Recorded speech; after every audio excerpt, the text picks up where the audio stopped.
Cœur de patrimoine, Cédric Decoeur.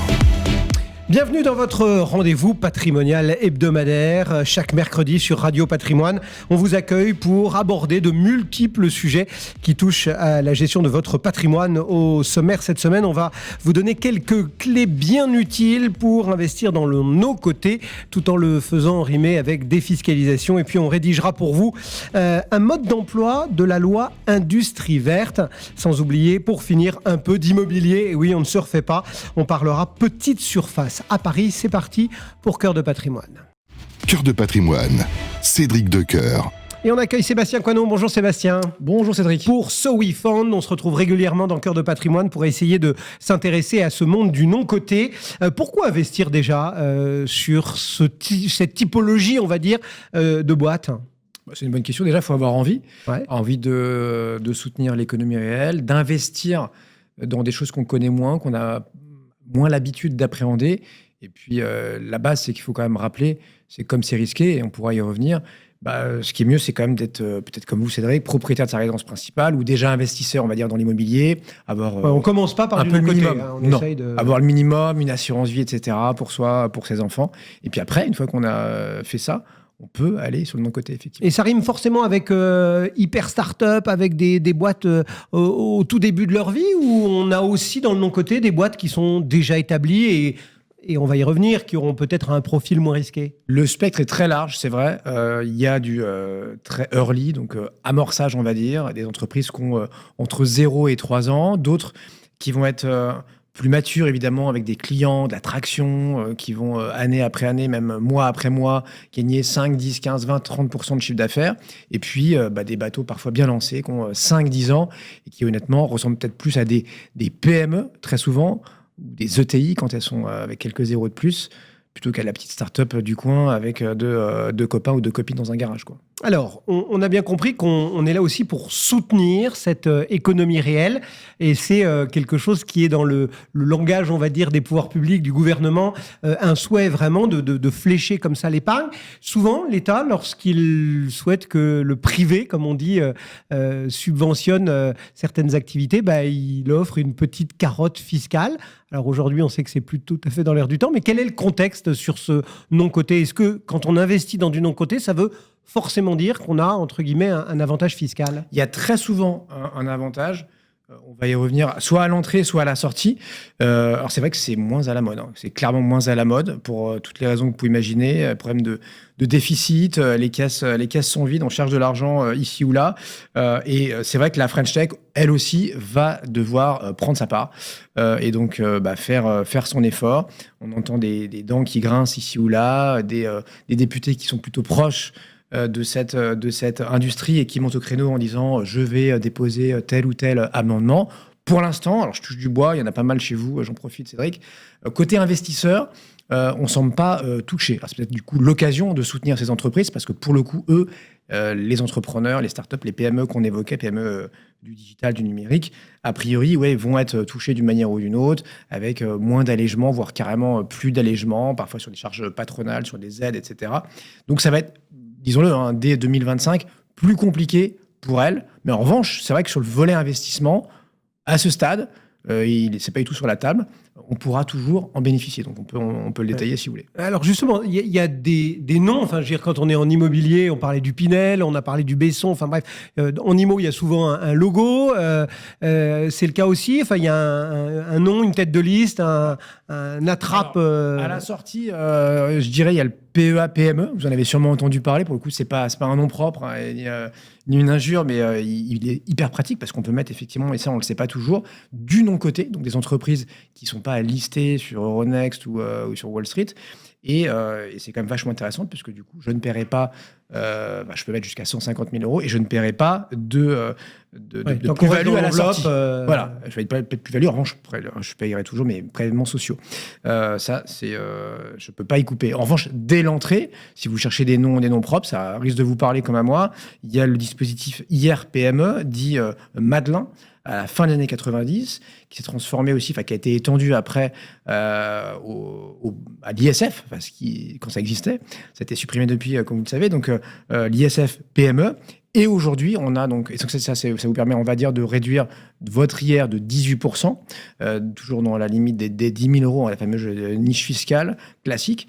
Et aujourd'hui, depuis le 1er janvier 2024, on a jusqu'au 31 décembre, ça pour le coup, ça ne changera pas, le dispositif IR, toujours donc pour impôt sur le revenu, Jeune entreprise innovante, donc JEI, où là, on va pouvoir, l'investisseur particulier peut réduire son impôt sur le revenu de 30 à 50%, hors niche des 10 000, jusqu'en 2028. En tout cas, jusqu'à la fin de l'année, ça c'est sûr, mais le dispositif, il est fait pour vivre jusqu'en 2028. Et là, c'est vraiment game changer en mauvais français, puisqu'on va pouvoir réduire son impôt sur le revenu de 50 000 euros si on investit entre 100 et 150 000 en fonction de la cible, j'ai envie de dire, de la start-up, si elle est plus ou moins innovante. Alors justement, peut-être un petit avertissement, parce qu'il faut toujours aller au bout de l'idée d'investissement qu'on propose, Sébastien, c'est que quand il y a un avantage fiscal, souvent, ça veut dire qu'on prend le risque à la place de l'État, entre guillemets. Ça veut dire qu'il y a un risque, il faut le savoir, et que quelque part, cet avantage fiscal, ça doit être peut-être la cerise sur le gâteau qui ne doit pas empêcher de bien sélectionner justement les boîtes dans lesquelles on intervient. Quels sont les risques spécifiques, j'ai envie de dire, s'il y en a, qui sont liés à cet investissement dans le non-coté? J'adore votre expression, Cédric, je bois vos paroles. C'est une cerise sur le gâteau. C'est pas une carotte, comme on dit souvent, la carotte fiscale, parce que ça va attirer des personnes pour de mauvaises raisons. Cerise sur le gâteau, c'est le petit plus. Et c'est vrai que nous, chez SoWeFund, et j'espère chez nos concurrents, il y a une cinquantaine d'agréments de plateformes de financement participatif en France qui ont la même attitude. C'est de se dire, nous, on va sélectionner pour nos investisseurs, ils sont 135 000 aujourd'hui inscrits, une partie qui est active, qui va investir chaque année. Eh bien, oui, on va leur proposer les meilleurs dossiers, 25-30 dossiers par an sur plusieurs milliers qu'on va analyser. Donc, on est quand même très sélectif. Et c'est c'est là-dessus que nous, on fait notre marque, notre différenciation en disant, on le fait. Déjà, effectivement, on fait cette due diligence. Donc, on va soulever le capot pour voir où est-ce qu'on en est. Si c'est est-ce que tout le monde n'est pas non plus apte à aller décortiquer un business model, un bilan, de comprendre les ressorts de telle et telle entreprise qui démarre. Et nous, on fait un double tampon parce qu'en plus, on demande souvent à nos entrepreneurs, à nos clients qui sont des startups, d'être elles-mêmes déjà financées par des fonds. Des fonds VC, des family office, la BPI, etc. Donc, on va dire une double sécurité. Il y en a d'autres qui ont déjà regardé. Exactement. Et du coup, effectivement, une fois qu'on a fait tout ça, le risque, il faut le rappeler. 1, j'investis que ce que je peux perdre. 2, effectivement, il y a ce risque en perte en capital partiel ou total. Et le troisième, qui n'est pas le moins important aussi, là c'est tout le private equity, tout le non-coté, c'est ce risque d'illiquidité où, contrairement à une action L'Oréal, BNP, Total, que sais-je, sais pas moi qui décide de vendre à la minute M, à l'instant T. Il faut une occasion de liquidité. Et très souvent, l'horizon, il est plutôt à 5, 6, 7 ans qu'à quelques mois. Est-ce qu'on peut illustrer un peu le propos, peut-être en donnant quelques exemples, quelques noms qui pourraient peut-être résonner d'entreprises qui ont plutôt réussi leur financement sur ces mois qui viennent de s'écouler? Chez SoWeFund, on a eu Campsider cette année, donc qui est une marketplace qui vous permet d'acheter et de vendre du matériel sportif, qui a fait une très belle levée communautaire. On a eu Pixmania, c'est peut-être un nom qui vous parle. Comeback, donc notamment de Jean-Émile Rosenblum, qui non seulement vend des téléphones, du matériel informatique, mais aussi le reconditionne près de Paris à Levallois. Donc c'est 150, 200 000 téléphones qui vont être encore cette année reconditionnés. Donc on leur donne une deuxième, voire une troisième vie. Et puis, Mon Petit Placement, qui est une fintech qui propose à ses clients de chaque mois mettre 100, 200, 300, 500 euros de côté et de l'investir sur un PER, sur une assurance vie. Et là, ils ont crevé tous les plafonds en levant plus de 4 millions d'euros en seulement 3 semaines, ce qui était quand même une belle prouesse. Mon Petit Placement qu'on connaît bien sur Radio Patrimoine. Ils sont déjà passés dans Cœur de Patrimoine et on les reverra bien évidemment. Cet avantage fiscal, pour en terminer avec, puisqu'on a parlé du risque, on a parlé un petit peu de ses réussites, c'est juste, comme on le disait, la cerise, il est très important. Il contribue vraiment au rendement, à la réussite quand même d'une opération d'épargne dans ce monde du non-coté. Effectivement, ça va permettre de diversifier, donc on l'a dit, ses actifs. C'est l'occasion aussi de profiter d'opportunités parce qu'on a énuméré les risques de perte partielle ou totale, d'illiquidité, etc. Mais face à ça, on peut avoir de très beaux multiples qui ne sont pas proposés dans d'autres classes d'actifs. Et puis évidemment, toujours l'aventure humaine de se dire j'ai accompagné telle entreprise, j'ai eu un coup de cœur, je connais l'entrepreneur ou je l'ai écouté sur une vidéo, sur un webinar. Et voilà, j'ai envie d'y croire. Je trouve que ce qu'elle dit, ce qu'il dit, je suis complètement en phase. Et de me retrouver pour quelques centaines d'euros, quelques milliers d'euros embarqués et aussi comme partenaire, entre guillemets. Partenaire, ambassadeur, consomme-actionnaire aussi, le terme est parfois utilisé. On voit que ça fait vibrer beaucoup de gens. Et c'est qu'un début. Alors, c'est une industrie récente qui a une petite dizaine d'années. Mais si en plus l'État peut non pas flécher, mais dire voilà, vous prenez du risque et on va soulager un petit peu votre impôt sur le revenu. Et là, c'est vrai que c'est le moment, puisque jusqu'au 31 décembre, si on le fait au 31 décembre de cette année, ça sera pris en compte pour les impôts qu'on paiera au printemps 2025. Eh bien voilà un petit peu de pistes, de clés de réflexion pour alimenter votre patrimoine dans le non-coté. Merci beaucoup Sébastien d'être passé. Sébastien Coinon et So We Found dans Cœur de patrimoine. Cœur de patrimoine, Cédric Decoeur. Et on poursuit en accueillant Sébastien Rocca. Bonjour Sébastien. Bonjour Cédric, bonjour à tous. Merci d'être au rendez-vous de Cœur de patrimoine, directeur général de Cedrus Partners. Et on va essayer de s'intéresser à un vocable qu'on entend un petit peu monter dans la gestion de patrimoine. C'est la loi Industrie Verte. Et grâce à vous, on va proposer à nos auditeurs, qu'ils soient professionnels ou épargnants un peu avertis, une forme de mode d'emploi. Est-ce que vous pourriez nous expliquer, nous réexpliquer peut-être pour certains, ce que c'est que cette loi Industrie Verte et quels sont ses principaux objectifs, on va dire? Avec plaisir. Donc déjà, cette loi Industrie Verte, elle va rentrer en vigueur dans très peu de temps. Ça sera le 24 octobre, donc dans 10 jours. Et finalement, cette loi Industrie Verte, c'est une certaine continuité par rapport à des précédentes lois. Tout d'abord, c'était en 2015 la loi Macron qui a autorisé l'intégration de supports non cotés dans l'assurance vie française. Puis en 2019, la loi Pacte où ça a été étendu au PER. Et maintenant, l'objectif de cette loi Industrie Verte, c'est justement d'intégrer de manière obligatoire des placements non cotés à la fois dans les gestions pilotées des PER et de l'assurance vie française. Et alors, à part une continuation, en quoi est-ce qu'elle se distingue, on va dire, de ces autres initiatives écologiques qui avaient été prises par le gouvernement ces dernières années ? Elle se distingue où il y a vraiment, on va dire, des ambitions qui sont très fortes. Bercy estime d'ici 2030 rediriger grâce à cette loi Industrie Verte jusqu'à 67 milliards d'euros vers l'économie réelle française. Donc ça, c'est un premier point qui est assez marquant. Et pour rediriger ces capitaux, ce qu'ils ont prévu, c'est qu'il y ait des minimums d'investissement dans la gestion pilotée. On parle vous savez, en gestion de patrimoine, il y a plusieurs profils d'investisseurs. Il y a les prudents, il y a les équilibrés, puis il y a les dynamiques. Pour les équilibrés, on serait à peu près autour de 3-4% de non-cotés de manière obligatoire dans les contrats. Et pour des profils dynamiques, ça irait jusqu'à 8%. Donc voilà, quand on voit les flux très conséquents qu'il y a dans ces marchés, pour rappel, l'assurance vie l'année dernière, en 2023, c'était 145 milliards d'euros de collecte brute. Côté PER, en collecte brute, c'était autour de 15 milliards d'euros. Donc voilà, c'est quand même un marché qui est assez conséquent. Et justement, le fait d'obliger les contrats à avoir du non-coté, ça devrait rediriger des montants assez significatifs dans les prochaines années. J'imagine, on en parlait il y a quelques minutes aussi avec Sébastien Coinon chez So We Found, mais on imagine qu'il y a des incitations fiscales pour ceux qui choisissent d'investir d'abord évidemment dans ce non-coté et puis surtout dans des actifs qui sont alignés avec la transition écologique. Alors, finalement, l'incitation fiscale, ça va être l'enveloppe. Donc l'enveloppe assurance vie française, rien de vrai, voilà. Et puis l'enveloppe PER aussi, pour préparer sa retraite, plutôt faire des versements programmés et être défiscalisé sur son impôt sur le revenu actuellement pour ensuite avoir une rente plus tard. Mais il n'y aura pas de complément par rapport à ça. C'est vraiment les deux enveloppes qui sont visées.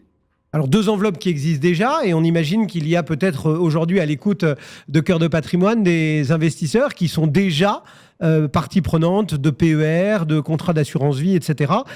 Quel impact cette loi aura pour ce type d'épargnants qui sont déjà dans des produits qu'on va dire classiques ? L'impact, c'est de quel est l'intérêt d'avoir du private equity aujourd'hui dans son portefeuille. Pour comparer un petit peu, voilà, le private equity ou le non coté au global, c'est vrai que c'était pas très disponible pour les investisseurs particuliers il y a quelques années. J'ai dit que la loi Industrie Verte, c'était une continuité de précédentes lois. En 2019, quand il y a eu la loi Pacte, il y a eu beaucoup de volonté d'y aller, mais finalement, le marché n'était pas prêt. Le marché n'était pas prêt parce qu'il n'y avait pas encore de supports qui étaient éligibles. Et en plus, une fois qu'il y a des supports qui sont éligibles, finalement, les réseaux de distribution, donc les réseaux bancaires, les CGP, ont besoin de connaître bien la classe d'actifs pour être capable de bien l'expliquer. Et je pense qu'aujourd'hui, le marché est prêt. Alors, il y a beaucoup de supports d'investissement qui sont disponibles en assurance vie et en PER. Et en plus, les réseaux de distribution ont beaucoup progressé, connaissent la classe d'actifs. Et pour donner quelques chiffres, on va dire que le non-coté, c'était utilisé par les grands investisseurs type fonds de pension ou type les plus grandes fortunes françaises ou les plus grandes fortunes européennes. Les plus grandes fortunes européennes ont en moyenne 22% de capital investissement dans leur portefeuille financier, alors qu'un particulier français va avoir moins de 0,5%. Donc l'intérêt d'avoir du private equity dans son portefeuille pour l'épargnant, c'est justement d'avoir une rentabilité qui va être boostée. Parce que si on regarde sur les 10 dernières années, le private equity a surperformé les marchés cotés de plus de 5% par an. Ensuite, c'est avoir quelque chose de plus de stabilité dans son portefeuille financier parce que le non coté va avoir des fréquences de valorisation qui seront plus éloignées. Donc, en fait, on va réduire la volatilité d'un portefeuille grâce à ça. Et ensuite, c'est ce qu'on appelle chez nous la société de demain. Donc, c'est pour ça les 3 S, surperformance, stabilité, société de demain, parce qu'en plus, ça permet de financer l'économie réelle. Votre précédent invité en a parlé tout à l'heure, et voilà, d'avoir quelque chose d'assez concret. Juste, je reviens un petit peu sur ceux qui détiennent peut-être déjà de l'épargne. On sait que souvent, quand il y a un nouveau produit ou un aménagement ou une poursuite d'efforts comme ça voulus par les pouvoirs publics, il y a une espèce de fléchage ou d'accompagnement qui vise à encourager, on va dire, une réallocation de l'épargne vers ces nouveaux projets, ces nouvelles mesures, etc., qu'elles soient écologiques ou pas. Enfin, est-ce que ça existera aussi cette fois-ci ? Est-ce que cette loi Industrie Verte, finalement, elle va accompagner activement les épargnants ? Elle va accompagner activement parce que justement, quand ils auront choisi la gestion pilotée, en assurance vie française ou en PER, il y aura mécaniquement un minimum de non-coté. Donc, ça veut dire que leur portefeuille financier, qui au préalablement n'avait pratiquement pas de non-coté, vont avoir du non-coté à l'intérieur et donc vont avoir les vertus du non-coté, comme je viens de l'expliquer juste avant. Donc, c'est vrai que leur profil de leur portefeuille de gestion pilotée va évoluer dans ce sens, mais je pense que c'est une bonne chose parce qu'une allocation d'actifs doit avoir du non-coté au même titre des obligations, au même titre de l'immobilier, au même titre que des actions. Voilà. Il faut avoir une allocation qui est diversifiée et ça manquait aujourd'hui. Et je pense que l'État, avec cette loi, va justement obliger à avoir un minimum de non-coté, ce qui est plutôt cohérent pour une allocation d'actifs. Sébastien Rocca, je vous apprends rien en vous disant que les épargnants, ils sont aussi souvent soucieux de la rentabilité de leur placement. Est-ce qu'on arrive à savoir comment ces investissements verts, finalement, se comparent face aux investissements plus traditionnels ? Je parle de performance et, si possible, de performance un peu à long terme. Hein. Bien sûr. Alors déjà, si on parle seulement du non-coté versus les marchés cotés, sur les 10 dernières années, le marché du private equity européen a surperformé le CAC 40 de 7% par an. Donc sur 10 ans, c'est soit 70% de performance supplémentaire. Donc après, il ne faut pas regarder que les performances passées, mais on voit que le fait que le non-coté, c'est un placement qui est plus illiquide, qui est moins de valorisation, ça évite les bruits de marché. Et donc déjà, avec être capable de porter ce risque d'illiquidité, ça permet de surperformer les marchés cotés. Et ensuite, si on regarde juste les placements verts, il y a certaines grandes tendances comme les infrastructures, comme la décarbonation des industries. Il y a des énormes besoins sur ça et nous, on a une forte conviction sur le fait que ça va aussi avoir beaucoup de visibilité sur les rendements futurs. Donc, cibler des placements verts, c'est intéressant aussi sur le long terme. Et on va dire que dans la gestion d'une entreprise, faire attention à ça, c'est aussi réduire le risque de controverse. Et quand on voit que même dans les marchés cotés, quand il y a une controverse, ça détruit beaucoup de valeur. Donc faire attention, on va dire, aux placements socialement responsables au sens large. Maintenant, c'est une obligation, même en termes d'avoir un portefeuille qui est bien positionné en termes de performance. Et il y a des risques, on le sait sur le non-coté, on les a évoqués déjà dans Cœur de patrimoine. Il y a des risques inhérents aussi au placement vert ou pas ? On va dire que les placements verts sont dans l'univers du non-coté. Il n'y a pas de risque inhérent au green, entre guillemets. il peut y avoir, on va dire, le principal risque du non-coté, c'est l'illiquidité. Donc, c'est vrai, il faut avoir quand même du temps devant soi. C'est pas un placement pour 1 ou 2 ans, c'est un placement qui a un horizon recommandé au moins de 7-8 ans. Donc ça, c'est le premier risque qu'il faut bien avoir en tête. Ce n'est pas fait pour tout le monde, mais si vous avez du temps devant vous, c'est adapté dans une allocation d'actifs. Et après, il faut bien vérifier aussi l'analyse des fonds qui vont rentrer au capital des sociétés. Parce que c'est pareil, vous devenez actionnaire d'une entreprise, donc il faut vérifier que le management en place est bon, les contrats qu'ils ont avec leurs clients sont de qualité, qu'il n'y ait pas de risque juridique particulier, mais après ça c'est une analyse d'entreprise classique. Chez Cedrus et Partners, comment est-ce que vous accompagnez finalement vos clients dans cette transition vers des investissements plus verts? Quels conseils vous leur prodiguez? Nous, chez Cedrus, pour rappeler un petit peu ce qu'on fait, on conseille des grandes fortunes européennes. Donc, vous connaissez sûrement le classement Challenge. Parmi le classement Challenge des 500 plus grandes fortunes, dans le top 100, 9 sont clients Cedrus. Donc, on connaît très bien ce type de clientèle qui a notamment beaucoup de non-cotés en portefeuille. Et là où on les accompagne, c'est vraiment construire des portefeuilles non-cotés diversifiés. Quand on parle de non-cotés, on ne fait pas que du private equity chez Cedrus. On regarde aussi la dette privée, donc des prêts à des entreprises qui ne sont pas cotées en bourse. On regarde aussi les infrastructures.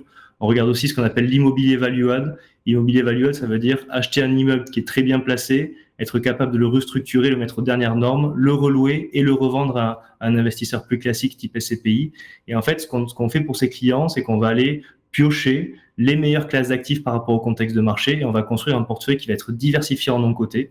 Et ça, c'est intéressant parce que déjà, on va réduire le risque grâce à la diversification et en plus, en intégrant des stratégies qui sont adaptées au contexte de marché, ça permet de booster les performances et de rendre l'argent plus rapidement. Parce qu'en non-coté, c'est un investissement qui est long terme. L'enjeu, c'est de faire une bonne performance à la fin. Mais si en plus, on peut rendre l'argent un peu plus rapidement, c'est intéressant pour l'épargnant final.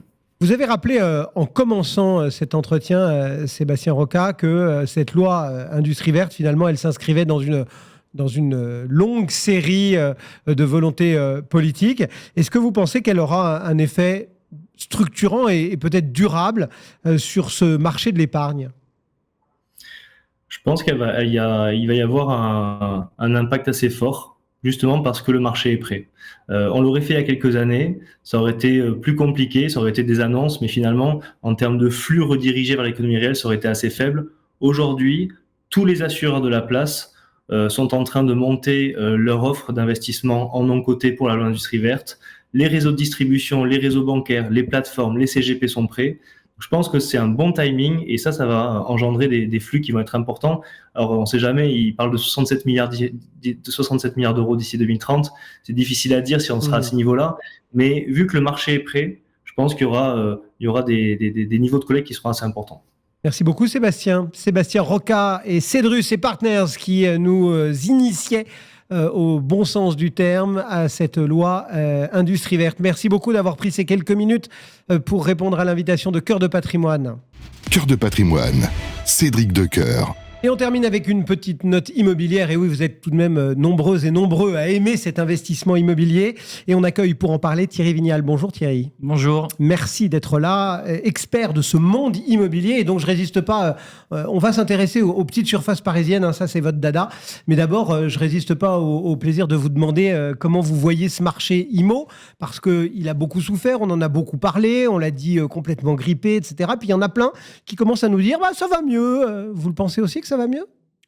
Moi, j'ai vécu la grande époque 2021-2022 où les taux étaient à zéro et on vendait des centaines d'apparts tous les mois. Non, ça n'a rien à voir. Mais bon, moi, mon ancienne boîte, Mastéos, fait 1/10 de ce qu'elle faisait. Les concurrents font pareil, 1/10, un quart. Ouais, donc ça a morflé quand même. Non, on continue à traverser du désert. En fait, par rapport à il y a 3 mois, il y a peut-être un sursaut fébrile, mais c'est tout. Non, ça reste très asséché comme marché, surtout avec les dernières nouvelles. Alors, vous avez, je le disais, un prisme particulier, c'est celui des petites surfaces à Paris. D'abord, état des lieux de ce marché, justement, de ces petites surfaces à Paris. C'est un marché qui répond à ses propres règles. Et puis, il y a petite surface et petite surface. Alors, qu'est-ce qu'on appelle petite surface ou petite surface ? Alors, il y a une définition légale qui date de la taxe apparue de ce que c'est qu'un micro-logement. Un micro-logement, légalement, c'est ce qui fait moins de 14 mètres carrés.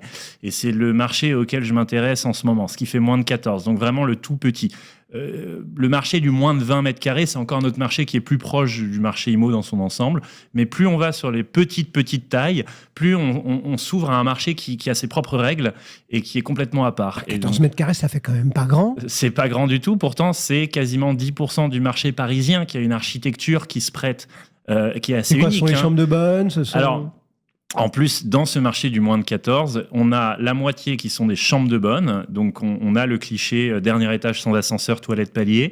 Et il y en a un paquet à Paris. Il y en a un peu plus de 100 000. Il y en a 115 000 d'après l'INSEE. Donc, 85 000 ne sont pas habités. Ouais. Donc, ça fait 75-80% des chambres de bonne qui ne sont pas habitées. Et on a une autre partie du moins de 14 mètres carrés qui sont des studios normaux avec des WC qui sont au premier, deuxième étage. Ça, on connaît un peu moins parce que ça sort du cliché.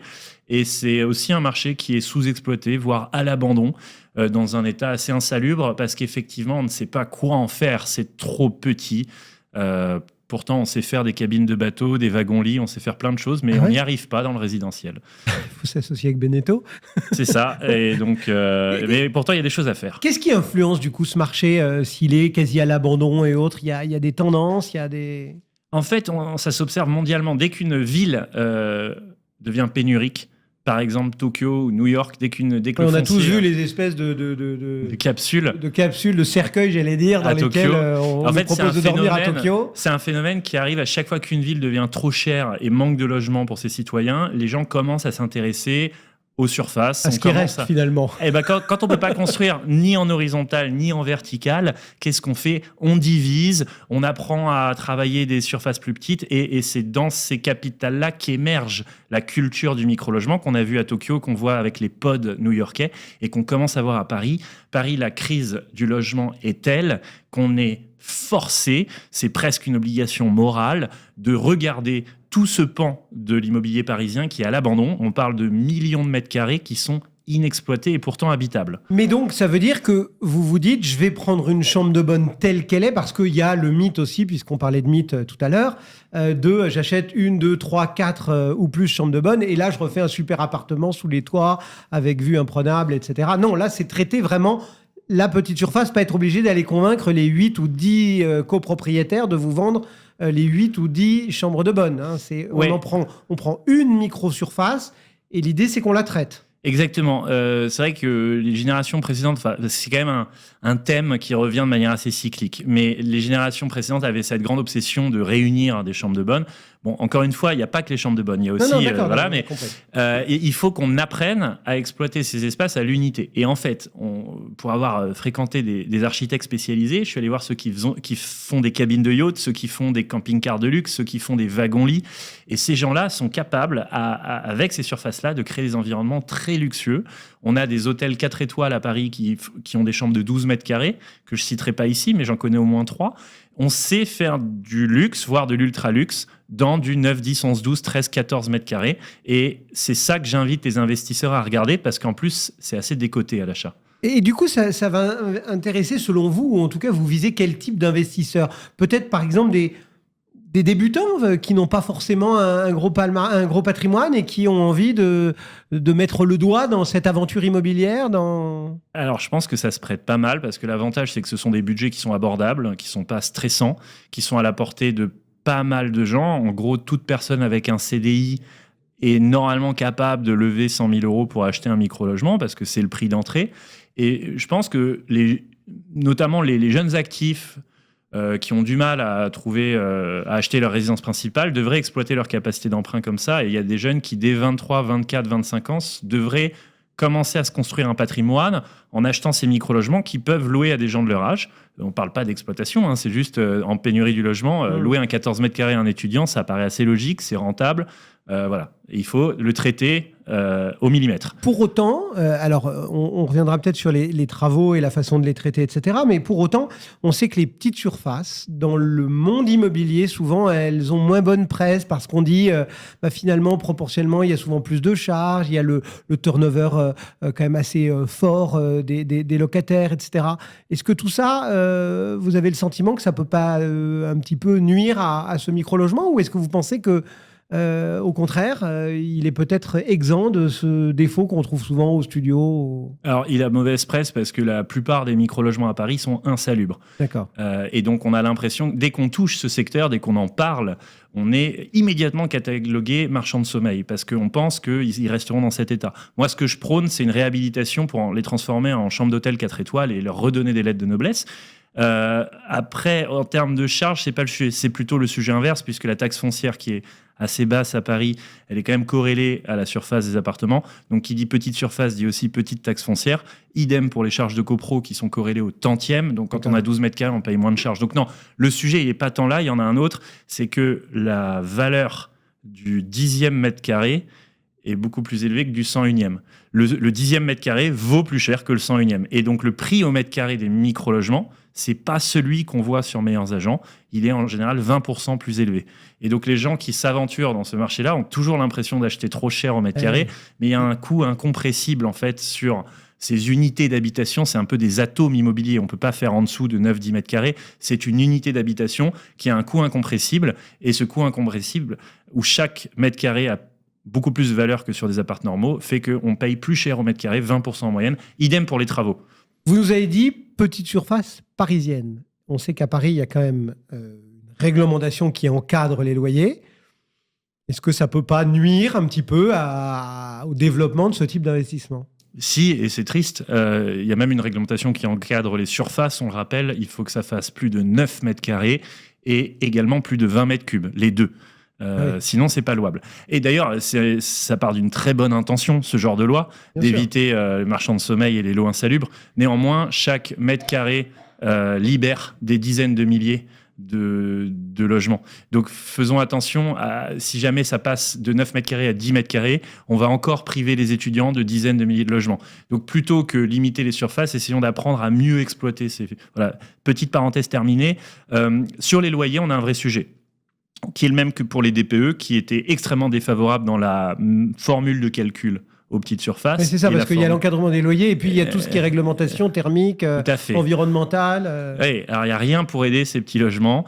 L'encadrement des loyers, factuellement, aucun micro-logement parisien ne respecte l'encadrement. Vous allez sur Se Loger Le Bon Coin, vous n'aurez jamais un 9 mètres carrés plafonné de 9 x 3, donc ça devrait être à 270 € par mois. Vous ne trouverez pas un logement à 270 € à Paris. Donc déjà, c'est un fait, 0% respecte l'encadrement.